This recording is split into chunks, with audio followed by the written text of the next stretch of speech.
अरे अज्ञानी लोगों को धिक्कार है जो जवानी की मस्ती में बुढ़ापे को नहीं देखते। लेकिन इधर बात और भी गंभीर है। बुढ़ापा चल चुका है तो भी अभी मस्ती चढ़ी हुई है। जवान को तो मस्ती समझ में आती है, उम्र बढ़ने के बाद भी मस्ती जाती नहीं। बाल सफेद होने लगे तो डाई लगाने लगा, अभी तो मैं जवान हूं। हाँ, कब जाएगी ये मस्ती, कब चढ़ उतरेगा ये मद। हाँ, 70 साल का बूढ़ा भी है, वो भी अभी दुनिया देखना चाहता है। अब कौन सी गली देखना बाकी है, किसे आंखें फाड़ फाड़ के देख रहे हैं। हाँ, क्या देखना बाकी रहेगा। अरे आंखों ने भी कह दिया कि बस अब मत देख, मैं तो जाती। हाँ, लेकिन नहीं, मुझे देखना है जबरदस्ती।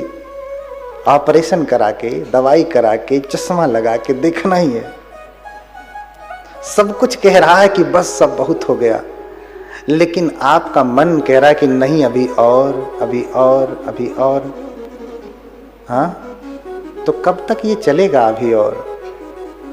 इसलिए बुद्ध कुछ देखते नहीं। क्या देखें, अब देखने को बचा क्या। पहला सप्ताह इसीलिए त्राटक में बिताया। द्वितीयं च अनिमिषं, दूसरा अनिमेष चैत्य के पास बिताया। ये सब ध्यान में ही बिताया। तत्यं चंक्रमणं सेठं, तीसरा सप्ताह चंक्रमण में बिताया। चतुर्थं च रत्नघरं, चौथा रत्नघर में। पांचवा अजपाल में, और छठवां मुचलिंद। नागराजा का नाम सुना है, मुचलिंद। कहते हैं कि उस समय जब वो साधना में बैठे हैं तो बारिश आ गई, भयंकर तूफान आ गया। तो मुचलिंद ने सोचा, नागराजा है, भगवान तप कर रहे हैं, इनके ऊपर वर्षा होगी तो इनका तप जो है खंडित हो जाएगा। लेकिन बुद्धों का तप तो ऐसे खंडित नहीं होता। उसने अपनी तरफ से जो समझा, जितना देख पाया उतना देखता है। जो अच्छा समझा उसने किया। जैसे कभी कभी कहीं हम जाते हैं तो लोग कहते हैं महाराज, स्वामी। हाँ, महाराज जी बैठे, स्वामी जी बैठे। अब उसकी दृष्टि जितना वो ऊंचा समझ सकता है वो कह रहा है। तो बहुत सारे हमारे भिक्षुगण हैं, भिक्षुगण हैं, वो गुस्सा हो जाते, तुम्हें मैं महाराज दिखता हूं, तुम्हें मैं स्वामी दिखता हूं। हाँ, अरे अपने अनुसार उसने जो श्रेष्ठ शब्द समझा वो कहा। उसकी दृष्टि में जितना ऊंचा दिखा उसने कहा। उसके पास उससे ऊंचा शब्द नहीं मिला, इसलिए उसने महाराज कहा, स्वामी कहा। हाँ, पंडित जी कह दिया। जो उसको ऊंचा लगा उसने कह दिया। अपनी दृष्टि से व्यक्ति जितना अच्छा सोचता है, करना चाहता है। मुचलिंद भी सोचता है कि भगवान बुद्ध का तप खंडित हो जाएगा, इसलिए अपने शरीर के भोगों से बुद्ध को लपेट करके और अपने फण को ऐसे बुद्ध के ऊपर कर लेता। इसलिए कहीं पे भी, बहुत सारी जगहों पे आप देखेंगे तो बुद्ध की मूर्ति है, ऊपर से नाग की 7 फणों वाला नाग है जो बुद्ध की रक्षा कर रहा। तो ऐसी मूर्तियां, ऐसी तस्वीर बनाई जाती हैं। और इसके आधार पे बहुत सारे और भी तस्वीर लोग बनाते हैं, अन्य अन्य धर्मों में भी। लेकिन ऐतिहासिक रूप से सबसे प्राचीन भगवान बुद्ध का ही इतिहास है। कोई अगर ये कहता है कि लाखों वर्षों पहले हमारे भगवान हुए हैं बुद्ध से पहले, तो हम ये कहेंगे कल्पों वर्षों पहले बुद्ध हुए हैं, जिसकी गणना तो लाखों में होती ही नहीं। और बुद्धों की तो पूरी वंशावली है। चतुष्पाद ज्ञान प्राप्त हुआ, और सबसे बड़ी बात प्राप्त हुई आसवक्षय। उब्बे निवासानुसति का अर्थ है कि पिछला जन्म कितना था वो सब देख लेते हैं। अनंत जन्मों को बुद्ध देख सकते हैं, जिसकी कोई सीमा नहीं, कोई अंत नहीं। इतना बुद्ध देख सकते हैं। बहुत सारे तपस्वी हैं, योगी हैं, वो भी पिछला जन्म देखते हैं, लेकिन उनकी आंखों की क्षमता है। जैसे हम यहाँ से कितना दूर देख सकते हैं, बहुत करेंगे 500 मीटर दूर तक देख सकते हैं ना, हमारे आंखों की सीमा है। लेकिन यहीं कोई दूसरा जीव आ जाए, गिद्ध आ जाए, उसकी आंखें तो 80 कोस तक देख सकती हैं, देख सकती हैं ना।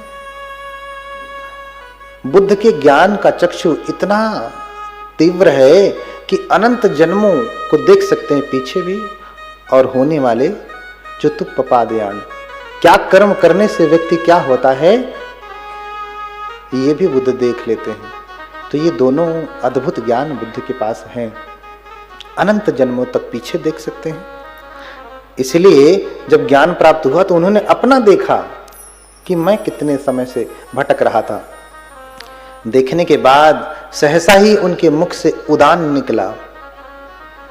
देखिए, बौद्ध धर्म में त्रिपिटक में सूत्र पिटक के अंतर्गत खुद्दक निकाय है, उसमें 15 ग्रंथ है, उसमें उदान एक ग्रंथ है।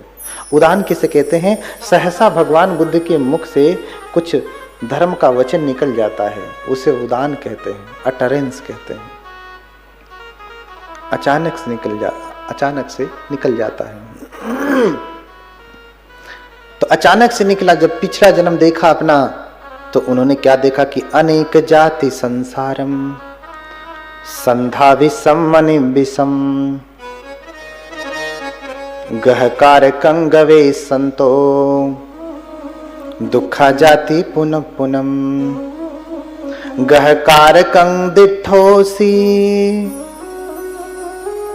पुन गेहं न काहसी सब बाते फासु का भग्गा गहकूटं विसंखितं विसंखार गतं चित्तं तन्हानं खैम जगा। कहते अनेक जन्मों तक मैं दौड़ता रहा, भाग रहा था। किस लिए भाग रहा था? क्यों भाग रहा था?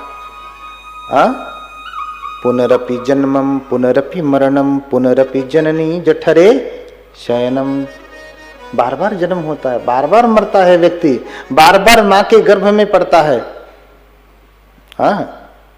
मिध्यता होती महावराओ निदायिता व संपरिवस्साई महावराहो व निवाप पुठो पुनम गभमुपेति मंदो। मंद व्यक्ति बार बार गर्भ में पड़ता है। जिसकी प्रज्ञा तीक्ष्ण नहीं है वो बार बार गर्भ में पड़ता है। बुद्ध उदाहरण से समझा रहे हैं। मिधि यथा हो थी महावरा हो। अच्छा, वराह शब्द सुना है? वराह का अर्थ क्या होता है? डुक्कर। मराठी मध्ये डुक्कर म्हणतात ना?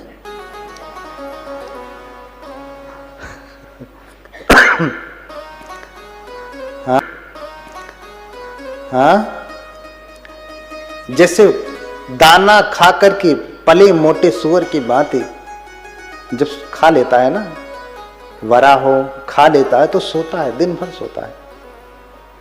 सारा संसार बस दाना खा करके सो रहा है। और क्या कर रहा है? कुछ और किया? कुछ और नहीं किया। न तो भजन किया, न कीर्तन किया, न जप किया, न तप किया, न ध्यान किया, न शीलों का पालन किया, न दान किया। कुछ तो कर लेते। किया भी तो इतना सा कहीं दान किया तो इतना बड़ा दिखाया। कहीं कुछ बनवा दिया तो नाम लिखवा दिया, किसने बनवाया? फलाने। अरे तो भैया, जो बनवाने में पुण्य किया नाम लिखवा करके बराबर हो तो सौदा हो गया, सौदेबाजी कर लिया। पुण्य कहाँ बचा? फिर पुण्य बचा ना? आपने तो सौदा किया। सौदेबाजी हो रही है। पुनरपि जन्मम पुनरपि मरणम। बुद्ध देख रहे हैं कि अनेक जाति संसारम संधा विषम अने विषम, बार बार जन्म ले रहा था, दौड़ रहा था। क्यों? तृष्णा के कारण। तृष्णा के कारण बार बार दौड़ रहा था।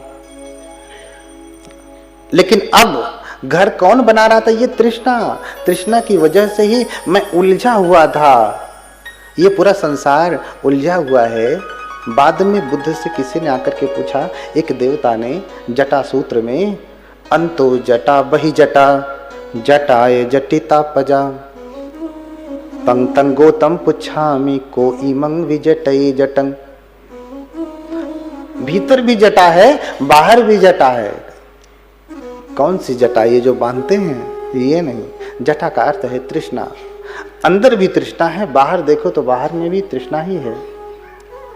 हाँ, सारा संसार जटाए जटिता पजा। पजा का अर्थ होता है संसार, लोक, जन। ये सारा संसार, सारे लोग इसी जटा में फंसे हुए हैं। को इमंग विजटय जटंग। लेकिन कौन इस जटा से निकल पाएगा? तो उत्तर दिया, सीले पतिठाय नरो सपन्यो। प्रज्ञा से, नहीं तो पुनः पूनम गभमुपेति मंदो। बुद्धि नहीं है, मंद बुद्धि है, प्रज्ञा नहीं है तो बार बार गर्भ में पड़ेगा। बुद्ध क्या कह रहे हैं? सीले पतिठाय नरो सपन्यो चित्तं पඤ्यं च भावयं आतापि निपको भिक्षु सो इमं विजटय जटं। हाँ, कह रहे कि सील रूपी नौका पे प्रतिष्ठित होकर के, हाँ, प्रज्ञा का चप्पू लेकर के, श्रम करके, आतापी श्रम करके, चप्पू अपने आप चलेगा नहीं ना।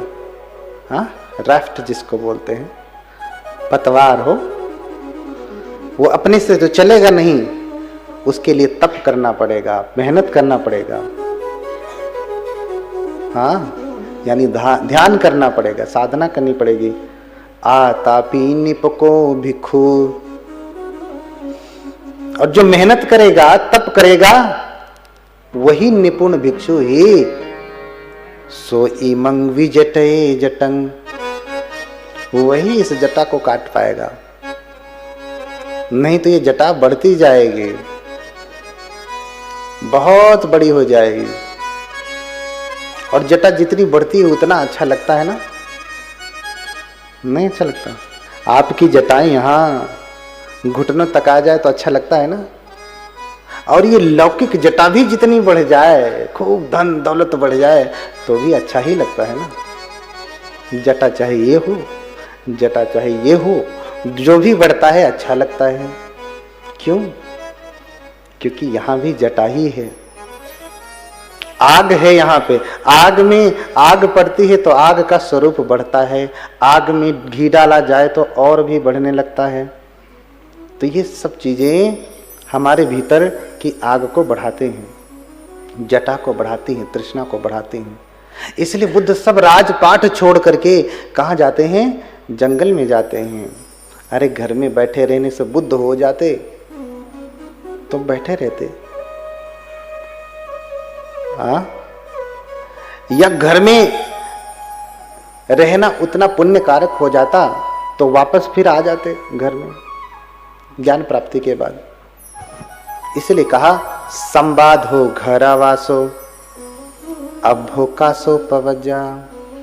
यही एक बात है जो अन्य लोगों को अच्छा नहीं लगता है कि गृहस्थी का जीवन बुरा होता है। नहीं नहीं, बुद्ध बुरा नहीं कह रहे हैं। बुद्ध कह रहे हैं कि बंधन कहाँ कम है, बंधन कहाँ ज्यादा है। बंधन कहाँ कम है, बंधन कहाँ ज्यादा है। 10 रुपये आपके पास है, गिर गया तो ज्यादा पीड़ा नहीं होगी। 10 लाख की अटैची लेकर के जा रहे हैं, गिर गया तो हाँ कलेजा हाथ में आ जाएगा। कलेजा हाथ में आ जाएगा। इसलिए अनेक जन्मों तक भटकता रहा, इस तृष्णा के कारण बार बार जन्म होता रहा। लेकिन गहकार कंदिठोसी, हे गृहकारक, हे तृष्णा, मैंने तुझे देख लिया, अब पुनगेहं न काहसी, अब फिर से घर नहीं बनेगा, फिर से जन्म नहीं होगा। हाँ, अब देख लिया फिर से जन्म नहीं होगा, तो जन्म नष्ट करने के लिए क्या करना पड़ेगा? आत्महत्या करेंगे क्या? गद कीर पराया, कबीरदास क्या कहते हैं? मन रे कागद कीर पराया, मन रे कागद कीर पराया।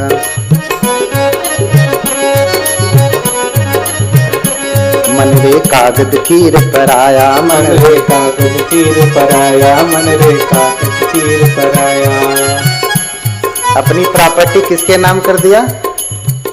दूसरे के। हेलो, किसके नाम किया? हाँ, जाता है स्कूल, पढ़ता कुछ दूसरा है। मेरी एटीएम का number, pin number, mobile number आज से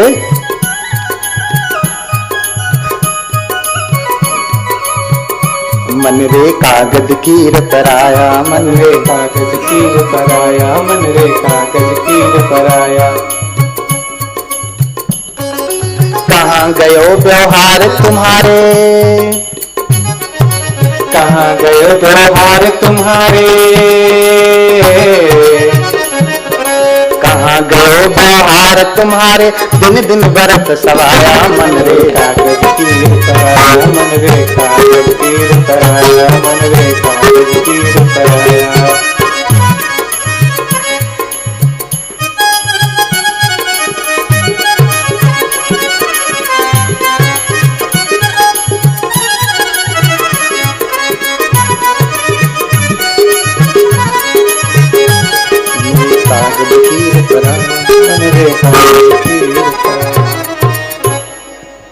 हाँ, आप तो अपनी प्रॉपर्टी दूसरों के नाम लिखते हैं, लिखते हैं ना?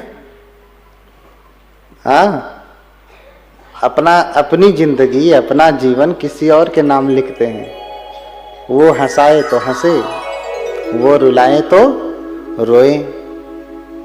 कुछ आपके हाथ में नहीं रह गया, रिमोट किसी और के हाथ में दे दिया, तो उसी रिमोट से कहीं ना ऐसा रिमोट दबाए कि आपको निर्वाण भी मिल जाए। हाँ, है कोई ऐसा रिमोट? नहीं है ना, ऐसा कोई रिमोट नहीं है। इसलिए तृष्णा को नष्ट करें, कामना को नष्ट करें, उसके लिए साधना ही करना है। तो सबसे सरल उपाय है भजन, कीर्तन, स्तुति, आराधना, जप। उसके बाद उससे और ऊंचाई पे चले जाइए।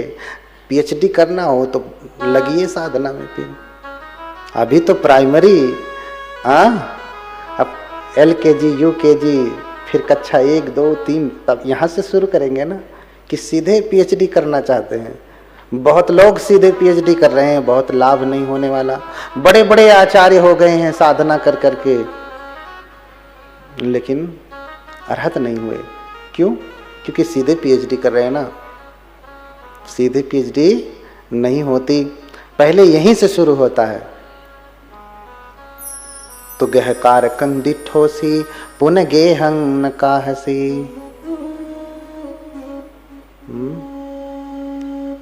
तो देख लिया, फिर से घर नहीं बना सके, तृष्णा को मैंने नष्ट कर दिया। तो कैसे नष्ट किया? सब्बा तिप्फा सुका भग्गा, गहकूटं विसंखितं, विसंखार गतं चित्तं, तन्हानं खयमज्जगा।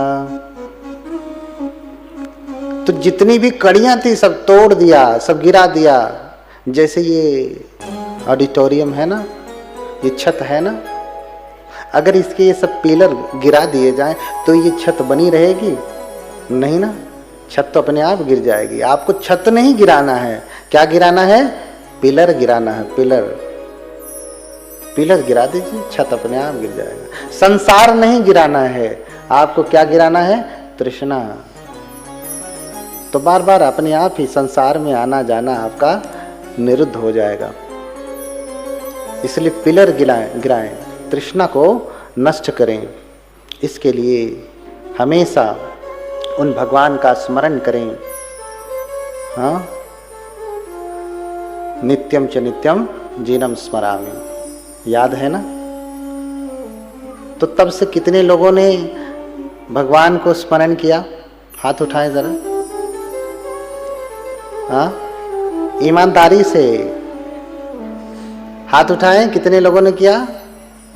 अरे वाह, इतने लोगों ने किया। हाँ, नित्यम च नित्यम जीनम स्मरामि,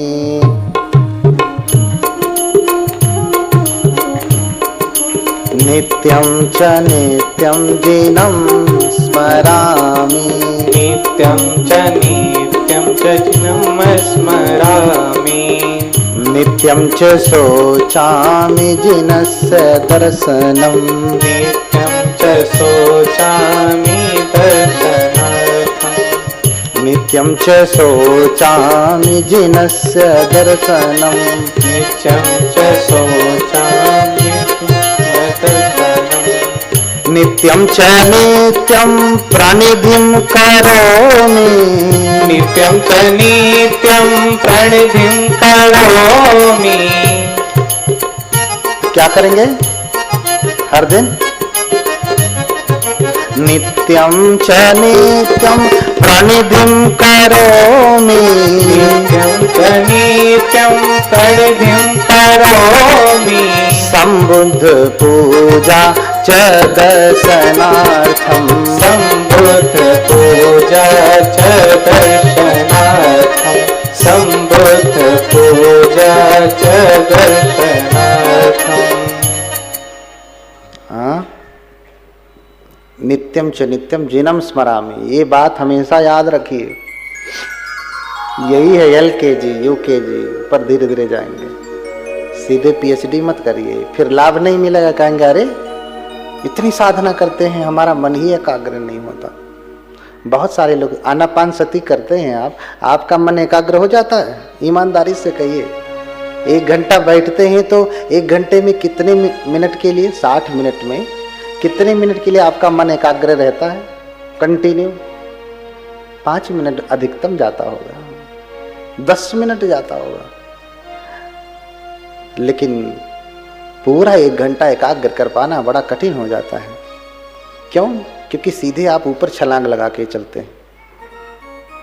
धीरे धीरे आगे बढ़ेंगे तो विपश्यना तक पहुंचेंगे, अन्यथा विपश्यना बहुत ऊंची चीज है। सब कर सकते हैं, करना बड़ा आसान है, श्वास की साधना है, करना आसान है, कर सकते हैं। कर पाएंगे ये आसान नहीं है, करना आसान है। कर पाएंगे ये आसान नहीं है। श्वास को देखना, अंदर जा रही है बाहर आ रही है, आसान है। कर पाएंगे ये आसान नहीं है। बोलिए भगवान बुद्ध की। हाँ, भगवान बुद्ध की। तो बुद्ध ने सब कुछ नष्ट कर दिया, सारे आश्रम नष्ट कर दिए, सारे क्लेशों को नष्ट कर दिया। क्यों? क्योंकि जन्म ही क्लेशस्य भ्रमति भवान अवेत्रः, लोकस्तद्वै उदित क्लेश शास्ता। क्लेश के कारण ही व्यक्ति बार बार जन्म लेता है, उसी तृष्णा के कारण व्यक्ति बार बार जन्म लेता है। अगर उसे